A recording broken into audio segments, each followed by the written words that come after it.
ছিল। অথচ এখন যদি তাকে বাদশার সামনে উপস্থিত করা না যায় তাহলে চাকরি তো থাকবেই না, প্রাণ যাবারও শঙ্কা রয়েছে। এমনই সব ভাবতে ভাবতে ইমরান বাদশার প্রমোদ কক্ষে গিয়ে উপস্থিত হলো। এদিকে কামুক বাদশাহ সাধুর মেয়েটিকে উপভোগ করার জন্য মদ খেয়ে বুঁদ হয়ে বসে আছে। ইমরানকে দেখে নেশাজড়িত কণ্ঠে সাধুন জিজ্ঞাসা করলো, এনেছো বন্ধু আমার সেই প্রাণপ্রিয় সুন্দরীকে? ইমরান কয়েকবার ঢোক গিলে বলল, বাদশাহ নামদার, সে কথা বলতে আমার প্রাণ শঙ্কিত হয়ে উঠছে।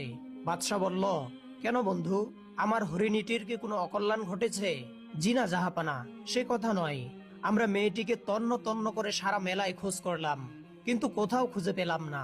ইমরানের এই কথা শুনে সাধুন ক্রুদ্ধ কণ্ঠে বলল, তাহলে গেল কোথায়? ইমরান আবারও কয়েকবার ঢোক গিলে বলল, তা তো আমিও ভাবছি জাহাপানা, হাজার হাজার লোকের চোখকে ফাঁকি দিয়ে সে গেল কোথায়?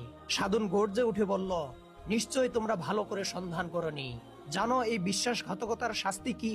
ইমরান প্রকম্পিত কণ্ঠে বলল, জাহাপানা, আমি জানি এর শাস্তি কি, কিন্তু আমি আমার চেষ্টায় কোনো ত্রুটি করিনি।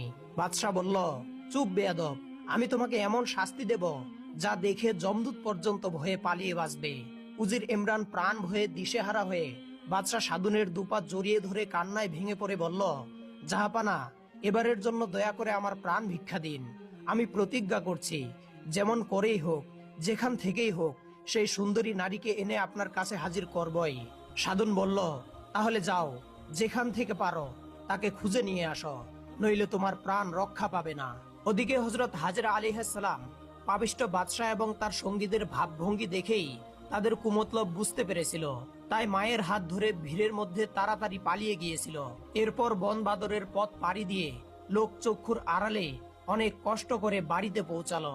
বাড়িতে পৌঁছে হাজেরা তার মাকে বলল, আম্মাজান, আমার মনে হয় ঘরে থাকাও আমার জন্য নিরাপদ নয়, কারণ পাপিষ্ঠ বাদশার গুপ্তচরেরা অনুসন্ধান করতে করতে অচিরেই আমাদের বাড়িতে চলে আসবে।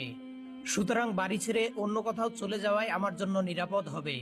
হাজেরার মা কেঁদে কেঁদে বলল, তুমি ঠিকই বলেছ হাজেরা, কি কুলক্ষণেই যে আমরা সেই মেলায় গিয়েছিলাম, কিন্তু কোথায় গিয়ে আত্মগোপন করে তুমি নিজেকে রক্ষা করবে হাজেরা? হাজেরা এক মুহূর্ত চিন্তা করে বলল, মা, এখন আমার জন্য একমাত্র নিরাপদ স্থান হলো গভীর জঙ্গল। কন্যার কথা শুনে বৃদ্ধা মা কান্নায় ভেঙে পড়ে বলল, তোমাকে সহায় সম্বলহীনা একাকিনী জঙ্গলে ছেড়ে দিয়ে আমি কি করে থাকবো মা?